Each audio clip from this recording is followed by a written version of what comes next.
O martelo do juiz ecoou na sala como um trovão. Sentei-me na cadeira de madeira, as mãos tremendo imperceptivelmente sobre a pasta de documentos que guardei como um segredo por 3 anos. Do outro lado da mesa, Marcelo ajustava a gravata Hermès com aquela arrogância que eu conhecia tão bem.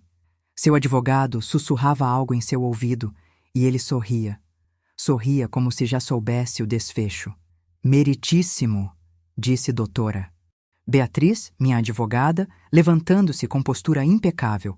Gostaria de apresentar as declarações financeiras atualizadas da minha cliente. Vi Marcelo revirar os olhos. Para ele, eu era apenas Carolina, a esposa ingênua que construíra um negocinho bonitinho enquanto ele bancava as contas. O juiz abriu o envelope. Silêncio absoluto. Marcelo parou de sorrir. Patrimônio líquido de R$ 8.800.000. Leu o juiz Roberto Nogueira, sua voz ecoando na sala. Exclusivamente em nome da requerente, Carolina Mendes. O rosto de Marcelo perdeu toda a cor. Suas mãos que seguravam a caneta Montblanc tremeram. Pela primeira vez em 10 anos de casamento, o vi sem palavras. E eu? Eu finalmente respirei. 6 meses antes, acordava todos os dias às 5:30 da manhã. Café na cama para Marcelo. Camisa passada, gravata escolhida. Era minha rotina há uma década, desde que saí de Curitiba e me casei com o homem dos meus sonhos em São Paulo. Bom dia, amor, sussurrava, depositando o café ao lado da cama. Ele resmungava algo, os olhos ainda fechados. Raramente um obrigado ou bom dia. Eu sorria mesmo assim. Era o que esposas faziam, não era? Minha empresa, Impacto Digital, já estava consolidada. 3 funcionários, clientes fiéis, faturamento crescente. Mas para Marcelo, ainda era meu passatempo. Ele ganhava bem como executivo, pagava as contas principais da casa, e isso lhe dava o direito de menosprezar meus esforços. Como foi seu dia? Perguntava sempre quando ele chegava. Cansativo. E o seu negocinho? Respondia, afrouxando a gravata. Negocinho. Sempre negocinho.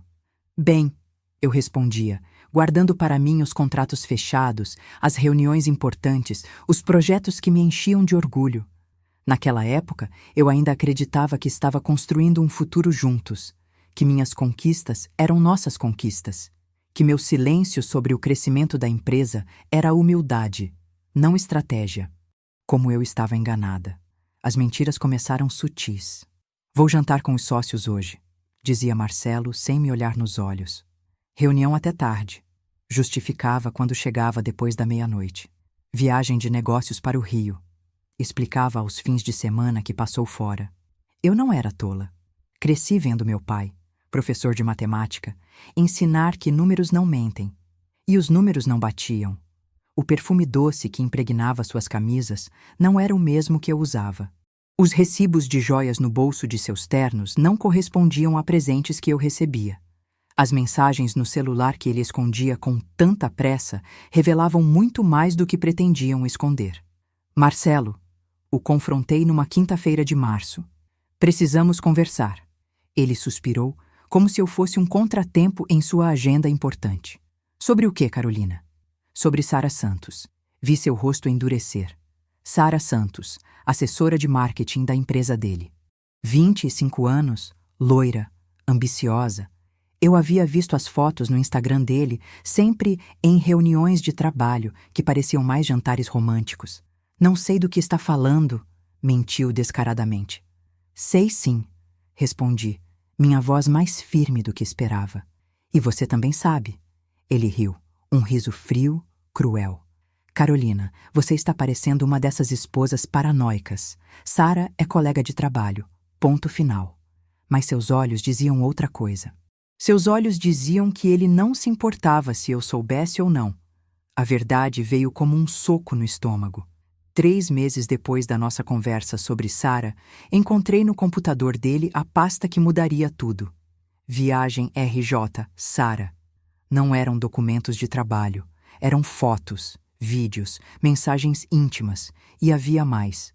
Camila, da contabilidade. Júlia, da agência de publicidade. 3 anos de traições documentadas como troféus em pastas organizadas por nome e data. Sentei na poltrona do escritório dele, tremendo, não de tristeza, de raiva pura. Achou algo interessante? A voz dele às minhas costas me fez pular. Marcelo estava na porta, gravata afrouxada, sorriso cínico. Não havia surpresa em seu rosto. Havia alívio. Por quê? Foi tudo que consegui perguntar. Ele entrou no escritório, fechou a porta, serviu-se de uísque. Porque você ficou chata, Carolina, disse simplesmente. Obsessiva com sua empresa, sempre falando de trabalho, sem tempo para ser uma esposa de verdade. Esposa de verdade? Repeti, incrédula. Uma mulher que cuida de mim, que me valoriza, que não compete comigo. Ele tomou um gole do uísque. Sara me faz sentir homem. Você me faz sentir dispensável. A ironia era cruel. Eu, que dedicava minha vida a cuidar dele, era dispensável. As outras, que recebiam apenas pedaços dele, eram especiais. Marcelo, eu te amo, sussurrei. Uma última tentativa de salvar 10 anos de casamento. E eu te agradeço por isso, respondeu friamente. Mas amor não é o suficiente quando a mulher esquece de ser mulher. Naquela noite, dormi no quarto de hóspedes. E pela primeira vez em uma década, não acordei às 5:30 da manhã para fazer café para ele. Era o começo do fim, ou do começo. Você vai se separar de mim? Perguntou Marcelo numa manhã de sexta-feira. Ele estava tomando café, lendo o jornal, como se discutíssemos o cardápio do almoço. Estou pensando, respondi honestamente. Pense direito, Carolina. Sua voz tinha um tom de ameaça sutil. Você não vai sair dessa com muita coisa. Eu pago as contas desta casa, o carro, as viagens. Seu negocinho até que é bonitinho, mas não sustenta o padrão de vida que você tem comigo. Negocinho. Mais uma vez. E tem mais, continuou, virando a página do jornal. Sara está grávida. O mundo parou. Literalmente parou. O quê? Sussurrei. 8 semanas, disse sem levantar os olhos do jornal. Decidimos assumir o relacionamento. Vai ser melhor para todos. Melhor para todos. Como se eu fosse um obstáculo inconveniente em seus planos. Então você quer o divórcio, afirmei. Quero uma separação amigável, corrigiu. Você fica com sua empresa, eu fico com os bens importantes. Sem advogados, sem confusão. Simples e rápido. Simples e rápido. Para ele, é claro. E se eu não concordar? Finalmente ele levantou os olhos do jornal. O sorriso que apareceu em seu rosto era pura crueldade. Carolina, você não tem escolha. Você é uma mulher de 50 anos, sem filhos, com um negócio pequeno. Eu tenho contatos, advogados, recursos. Se você dificultar, vai sair dessa muito pior do que precisa. 50 anos, como se fosse uma sentença de morte. Levantei da mesa, peguei minha bolsa e pela primeira vez em 10 anos saí de casa sem me despedir. Na rua, liguei para Renata, minha assessora financeira. Renata, preciso de você. Agora. Era hora de mostrar para Marcelo quem realmente não tinha escolha. 2 semanas depois do ultimato de Marcelo, mudei-me para um apartamento alugado. Pequeno, mobiliado, impessoal. Acordava todas as manhãs sem saber exatamente onde estava. O cheiro era diferente. Os barulhos eram diferentes. Eu era diferente. Marcelo foi generoso. Pelo menos era assim que ele contava para os amigos. Deixou-me ficar com meu negocinho e alguns móveis antigos. O carro popular, é claro. As joias que ele havia me dado ao longo dos anos, ele pediu de volta. São presentes de família, mentiu descaradamente. Pertencem aos Albuquerque. Eu não contestei. Para quê? Naquele momento, joias eram apenas metal frio. As amigas, nossas amigas, agora ex-amigas, começaram a me evitar. Nos grupos de WhatsApp, eu era a que destruiu um casamento lindo por ciúme. Sara, agora oficialmente namorada de Marcelo, era uma menina doce que trouxe felicidade para ele. Eu era a vilã da história. Sentava todas as noites no sofá alugado, uma taça de vinho barato na mão, assistindo a filmes que não entendia. A solidão era um peso físico no peito. Às vezes acordava de madrugada achando que ainda estava casada, que tudo havia sido um pesadelo. Mas então lembrava. Lembrava da pasta no computador, das mentiras, da frieza, do desprezo. e chorava até dormir novamente. Minha empresa começou a definhar. Sem energia para reuniões, sem criatividade para campanhas, perdi 2 clientes importantes. Os funcionários me olhavam com pena. Era patético. Carolina, disse minha funcionária mais antiga, Mônica. Talvez você devesse tirar umas férias. Descansar um pouco, férias, como se solidão se curasse com praia e caipirinha. Estou bem, menti. Mentira que ninguém acreditava, nem eu mesma. À noite, stalkeava o Instagram de Marcelo. Ele e Sara em restaurantes caros, viagens para o interior. Ela exibindo a barriga que crescia. Ele sorrindo de uma forma que nunca vi em nosso casamento. Eles eram felizes. E eu era... nada. Uma mulher de 50 anos, sozinha, com um negócio fracassando e uma conta bancária que encolhia a cada mês. Talvez Marcelo estivesse certo. Talvez eu realmente não tivesse escolha. 3 meses sozinha. 90 dias de silêncio que gritavam dentro da minha cabeça. Parei de sair de casa, exceto para o essencial. Parei de me arrumar. Parei de responder mensagens, as poucas que ainda recebia. Minha empresa funcionava no piloto automático, graças à Mônica, que praticamente assumiu tudo. Era como se eu estivesse observando minha vida de fora, vendo uma estranha que costumava ser Carolina Mendes definhar lentamente. O pior eram as noites. Nas noites, eu não conseguia fingir que estava bem. Nas noites, o apartamento pequeno parecia uma prisão e eu era a única detenta. Às vezes passava horas olhando para o celular, quase discando para Marcelo. Para falar o quê? Você ganhou? Eu aceito qualquer coisa? Por favor, volta. O orgulho ainda me restava. Pouco, mas restava.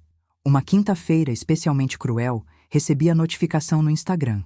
Marcelo e Sara haviam se casado. Cerimônia íntima, só família e amigos próximos. Ela, radiante no vestido branco, barriga de 5 meses já aparente. Ele, no mesmo smoking que usou em nosso casamento. O mesmo. Joguei o celular na parede. A tela rachou em 1000 pedaços, como meu coração havia rachado meses antes. Sentei no chão do apartamento alugado e chorei como não chorava desde criança. Um choro desesperado, primitivo, que saía do fundo da alma. Chorei pela mulher que eu fui, pela mulher que achei que seria. Pelos 10 anos que dei para um homem que me descartou como um móvel velho, pela solidão que parecia não ter fim.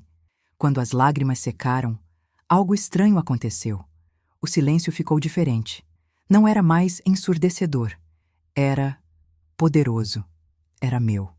E pela primeira vez em 3 meses, eu sorri. A ligação de Renata chegou numa segunda-feira de manhã. Carolina, preciso te ver. Urgente. Fazia semanas que não conversávamos. Desde a separação, eu havia praticamente desaparecido do mundo. Mas Renata era persistente. Sobre o quê? Perguntei, ainda na cama, cabelos desgrenhados, sem vontade de existir. Sobre seu patrimônio. Patrimônio. Que ironia! Eu, que vivia num apartamento alugado com móveis que não eram meus. Renata, não tenho patrimônio. Tenho uma empresa agonizante e uma conta corrente que... Carolina, ela me interrompeu. Você tem 8,8 milhões de reais. Silêncio absoluto. O quê? 8 milhões e 800 mil reais. Líquidos, em seu nome. Sentei na cama como se tivesse levado um choque. Isso é impossível. Os imóveis que você comprou nos últimos anos se valorizaram 300%. A carteira de ações está com rentabilidade acima de qualquer expectativa. E sua empresa... Carolina, sua empresa vale muito mais do que você imagina. Levantei, cambaleando até a cozinha. Precisava de café. Precisava pensar. Renata, eu não entendo nada de investimentos. Você que cuidava de tudo. Como eu posso ter tanto dinheiro sem saber? Porque você seguiu exatamente minhas orientações. Investiu em imóveis em bairros emergentes quando ninguém acreditava. Manteve as ações durante as crises. E sua empresa cresceu muito mais do que você percebeu porque você estava focada em sobreviver ao casamento. Sobreviver ao casamento. Que frase perfeita.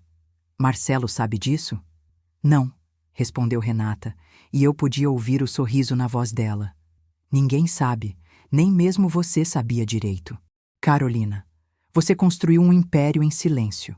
Um império em silêncio. Desliguei o telefone e me olhei no espelho pela primeira vez em meses. Cabelos grisalhos, rosto cansado, olheiras profundas, mas nos meus olhos havia algo novo. Poder. Poder real. Liguei para a doutora Beatriz Furtado, a advogada que uma amiga havia me recomendado semanas atrás. Advogada especialista em divórcio. Tinha uma reputação. Nunca perdia. Doutora Beatriz? Aqui é Carolina Mendes. Gostaria de marcar uma consulta. Claro, Carolina. Quando seria bom para você? Agora, respondi, minha voz firme pela primeira vez em meses. Preciso contestar meu divórcio. Era hora de Marcelo conhecer a verdadeira Carolina Mendes. Doutora Beatriz Furtado me recebeu em seu escritório numa terça-feira chuvosa. Baixinha, cabelos negros presos em coque impecável, terno sob medida e um olhar que atravessava a alma. Aos 45 anos, tinha a reputação de ter destruído muitos homens arrogantes em tribunais. Carolina, disse ela após ouvir minha história, seu ex-marido cometeu um erro crasso. Qual? Subestimar você. Explicou-me que o divórcio havia sido homologado rapidamente porque eu não havia contestado. Mas a partilha de bens ainda estava em aberto. E Marcelo, confiante de que eu não possuía nada além do meu negocinho, não havia se preparado adequadamente.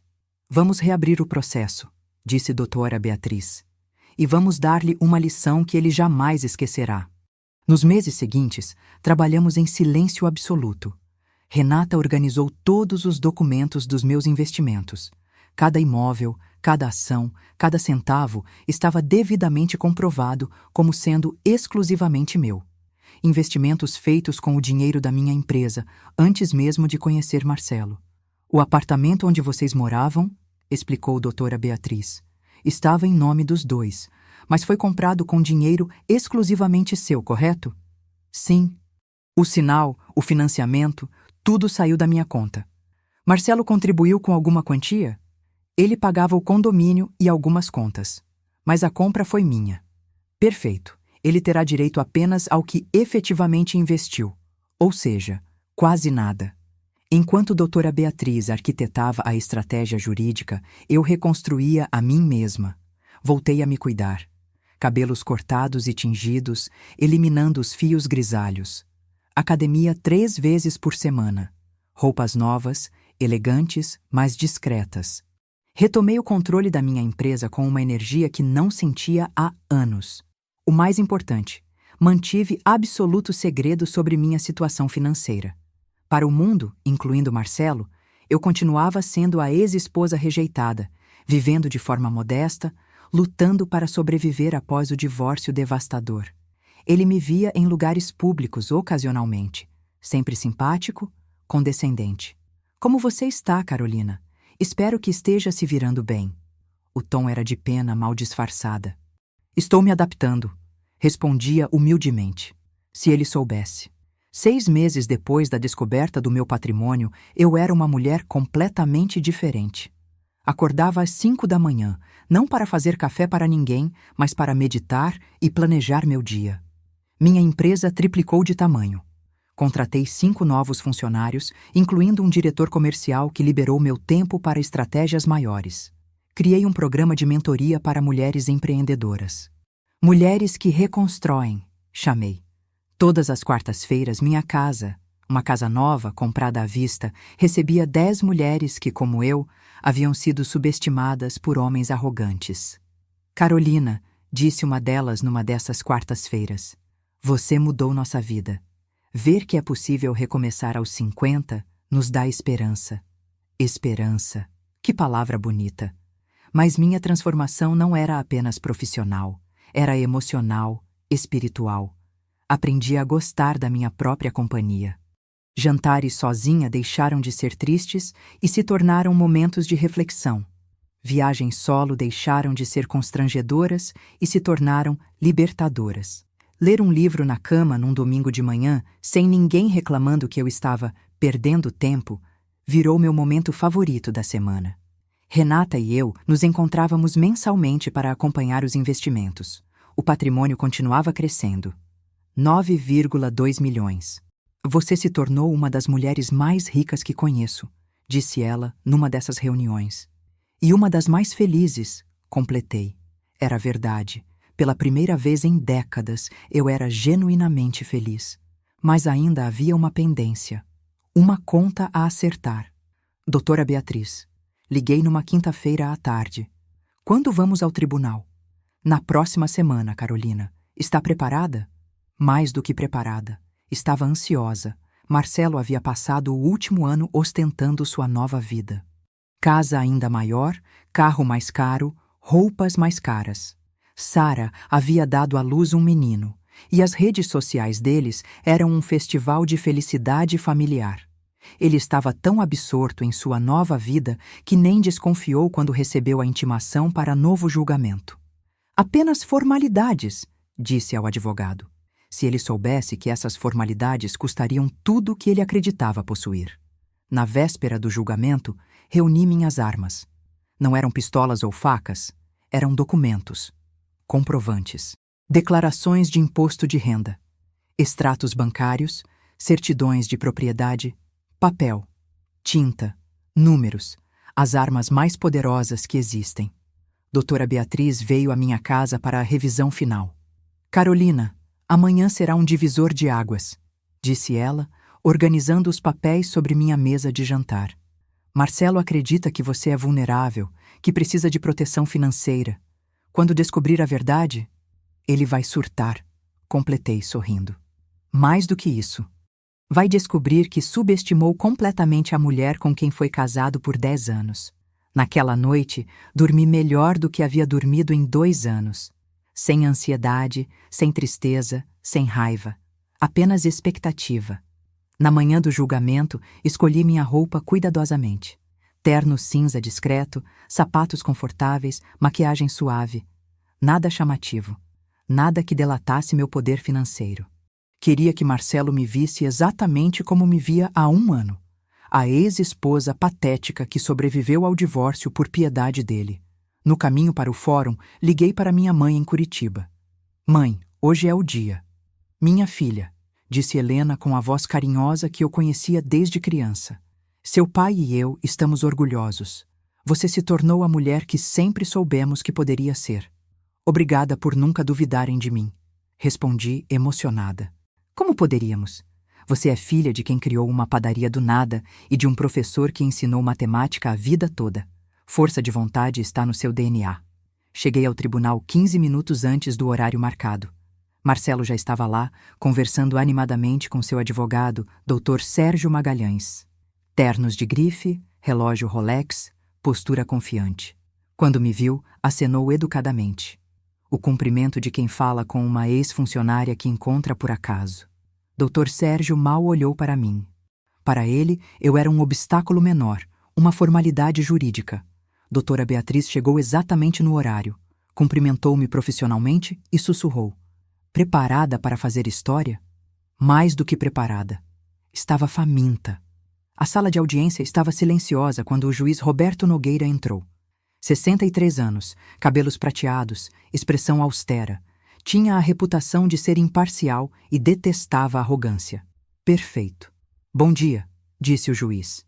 Ti, estamos aqui para revisar a partilha de bens no processo de divórcio entre Carolina Mendes e Marcelo Albuquerque. Marcelo estava relaxado, cochichando algo que fez seu advogado rir. Para eles, aquilo era uma perda de tempo. Uma ex-esposa desesperada tentando conseguir mais dinheiro. Doutor Sérgio, disse o juiz, o senhor gostaria de se manifestar primeiro? Certamente, meritíssimo. Doutor Sérgio levantou-se com pompa. Meu cliente foi generoso durante todo o processo de separação. A ex-esposa ficou com sua pequena empresa e alguns bens pessoais. Acreditamos que não há necessidade de alterações na partilha já acordada. Pequena empresa. A expressão me fez sorrir internamente. Doutora Beatriz? O juiz se dirigiu à minha advogada. Obrigada, meritíssimo. Ela se levantou elegantemente. Minha cliente descobriu recentemente que a declaração de bens apresentada inicialmente estava incompleta. Vi Dr. Sérgio franzir o senho. Marcelo continuava desinteressado. Incompleta como? Perguntou o juiz. Gostaria de apresentar a declaração atualizada dos bens da senhora Carolina Mendes. Doutora Beatriz entregou os documentos ao juiz. Foi então que tudo mudou. O juiz abriu o envelope e começou a ler. Suas sobrancelhas se ergueram. Ele leu novamente, cuidadosamente. Patrimônio líquido de R$ 8.800.000. Leu em voz alta, exclusivamente em nome da requerente. O silêncio que se seguiu foi ensurdecedor. Marcelo parou de respirar. Literalmente. Sua face perdeu toda a cor, e ele olhou para mim como se estivesse vendo um fantasma. Isso é impossível. Dr. Sérgio se levantou bruscamente.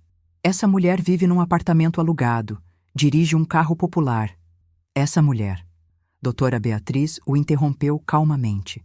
Construiu um império empresarial e financeiro enquanto estava casada. Todos os investimentos foram feitos com recursos próprios, provenientes de sua empresa. Recursos que o senhor Marcelo sempre chamou de dinheiro de negocinho. Marcelo finalmente encontrou a voz. Carolina, o que é isso? Você nunca me falou sobre nenhum dinheiro. Olhei para ele pela primeira vez desde que entramos no tribunal. Minha voz saiu firme, clara, poderosa. Você nunca perguntou, Marcelo. Durante 10 anos, chamou minha empresa de passatempo fofo e meus investimentos de bobagens de mulher. Por que eu perderia tempo explicando minha vida financeira para alguém que não a levava a sério? Mas isso é seu? Cada centavo, respondi.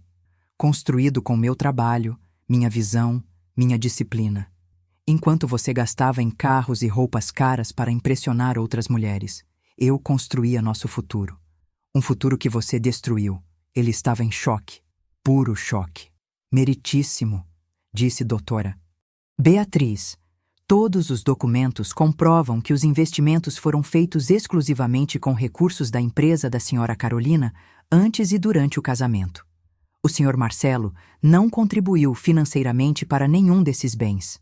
E quanto ao apartamento onde residiam? Perguntou o juiz. Comprado exclusivamente com recursos da minha cliente.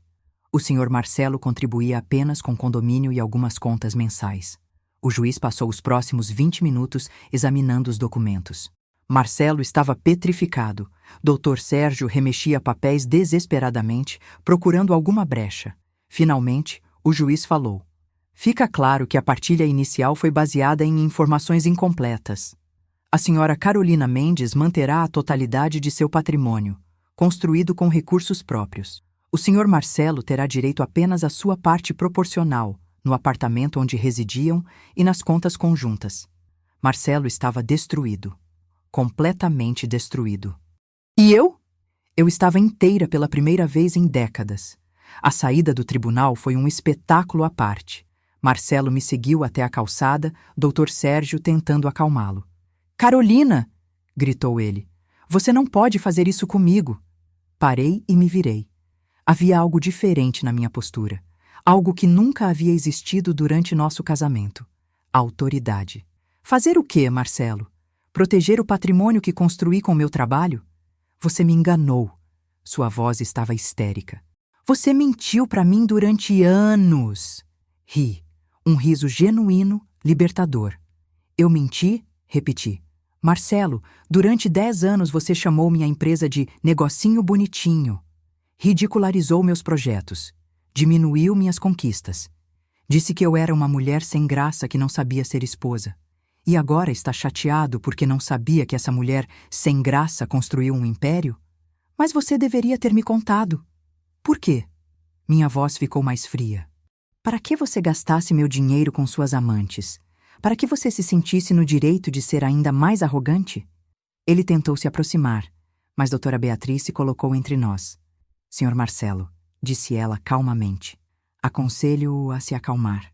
Sua situação já está suficientemente complicada. Complicada como? Bem, Dora. Beatriz sorriu friamente. Considerando que você terá que vender seus carros de luxo para pagar as custas judiciais e os honorários advocatícios, Eu diria que muito complicada. Vi o momento exato em que Marcelo entendeu a dimensão da sua queda. Não era apenas sobre dinheiro, era sobre poder, era sobre respeito. Era sobre tudo que ele tentou tirar de mim, voltando para me encontrar multiplicado. Carolina, sua voz agora era quase um sussurro. Sara está grávida de novo. Tenho uma família agora. Não pode me deixar sem nada. Sem nada? Questionei. Você tem sua parte no apartamento, suas economias pessoais, seu salário. Tem exatamente o que sempre teve. Aquilo que construiu por conta própria. Mas eu preciso de mais para sustentar minha família. Então sugiro que trabalhe mais, respondi, ajustando a bolsa no ombro. Ou talvez peça ajuda para Sara. Ouvi dizer que ela também tem um negocinho bonitinho. A ironia era deliciosa. Sara, que havia se vangloriado de conquistar um homem bem-sucedido, agora descobriria que havia conquistado apenas um homem endividado, sem patrimônio e com uma reputação em frangalhos. Dr. Sérgio puxou Marcelo para longe. Vamos, Marcelo. Precisamos conversar sobre estratégias para minimizar os danos. Danos. Que palavra perfeita. Enquanto eles se afastavam, doutora Beatriz se virou para mim. Como se sente? Poderosa, respondi sem hesitar. Pela primeira vez na vida, genuinamente poderosa. E agora? Agora vou para casa. Minha casa. Comprada com meu dinheiro. Para comemorar com uma garrafa de vinho que não preciso dividir com ninguém. Ela riu. Carolina, você é inspiradora. Quantas mulheres gostariam de ter sua coragem? Todas podem ter, respondi. Só precisam parar de aceitar ser diminuídas. Naquela tarde, sentada na varanda da minha casa nova, com vista para um jardim que eu mesma havia planejado, bebi uma taça do melhor vinho que já havia provado. Não porque era caro, mas porque tinha gosto de liberdade. 1 ano depois do julgamento, minha vida estava irreconhecível. A Impacto Digital se tornou uma das principais consultorias de marketing digital da cidade. 15 funcionários, escritório próprio no centro, faturamento que crescia mês a mês. Mas mais importante que os números era o propósito. Ajudar outras empresas, especialmente aquelas lideradas por mulheres, a crescerem sem pedir permissão para ninguém. O programa Mulheres que Reconstroem virou uma ONG. Toda semana, 10 mulheres se reuniam na minha casa para compartilhar histórias, estratégias e, principalmente, força. Muitas vinham destruídas por divórcios difíceis, outras silenciadas por parceiros controladores, algumas simplesmente cansadas de viver vidas pequenas. Todas saíam diferentes. Carolina, disse uma delas numa quarta-feira chuvosa. Antes de te conhecer, eu achava que 50 anos era o fim, que depois dos filhos crescidos e do marido que me traiu, só me restava aceitar migalhas. E agora? Perguntei. Agora sei que 50 anos é quando a vida realmente começa, quando paramos de viver para os outros e começamos a viver para nós mesmas. Essa frase se tornou o lema da nossa ONG. Marcelo, por sua vez, vivia uma realidade bem diferente. Sara o havia deixado 3 meses após o julgamento, levando os 2 filhos. Descobrir que havia se casado com um homem sem patrimônio, endividado e com reputação destruída não era o conto de fadas que ela havia imaginado. Ele perdeu o emprego. Aparentemente, a empresa não via com bons olhos executivos que mentiam sobre sua situação financeira. Mudou-se para um apartamento pequeno, vendeu o carro de luxo, começou a trabalhar como consultor freelancer. Não senti pena, senti justiça. Às vezes, nos encontrávamos casualmente. Eu, dirigindo meu Tesla novo, ele no ponto de ônibus. Eu sempre cumprimentava educadamente. Ele sempre desviava o olhar. Renata e eu continuávamos nos encontrando mensalmente. O patrimônio havia chegado a 12,5 milhões. Você se tornou uma das investidoras mais inteligentes que conheço, disse ela numa dessas reuniões. Aprendi que paciência e estratégia vencem arrogância e ostentação. Respondi. Sempre. Numa tarde de sábado, recebi uma ligação inesperada. Carolina? Aqui é Sara. Fiquei em silêncio, curiosa. Sei que pode parecer estranho eu ligar, ela continuou, voz hesitante. Mas preciso de um conselho. Sobre o quê? Sobre como recomeçar. Como ser forte como você. A ironia era quase poética. A mulher que havia destruído meu casamento agora me pedia conselhos sobre como sobreviver à destruição do dela. Sara, respondi calmamente, força não é algo que se dá de presente. É algo que se conquista. E você só vai conquistar quando parar de procurar atalhos, através de outros, e começar a construir sua própria estrada. Ela agradeceu e desligou. Nunca mais ligou. Algumas lições só podem ser aprendidas na solidão. Hoje, aos 52 anos, acordo todos os dias sabendo exatamente quem sou. Sou Carolina Mendes, filha de Helena e Antônio, que me ensinaram que trabalho honesto nunca decepciona. Empresária bem-sucedida que construiu um império sem pedir permissão. Mulher que transformou dor em poder, humilhação em dignidade, silêncio em estratégia. Sou a prova viva de que subestimar uma mulher pode ser o erro mais caro da vida de um homem. E quando me olho no espelho todas as manhãs, vejo não apenas uma sobrevivente, mas uma vencedora. Não apenas uma mulher que se reergueu, mas uma mulher que se reinventou. Marcelo achava que estava me descartando como um móvel velho. Na verdade, estava me libertando para me tornar a mulher que sempre fui por baixo da máscara de esposa submissa. A vingança mais doce não foi financeira, foi existencial. Foi provar para mim mesma e para todas as mulheres que se sentem invisíveis aos 50 que nossa história não termina quando outros decidem que não nos querem mais. Na verdade, é exatamente aí que ela começa.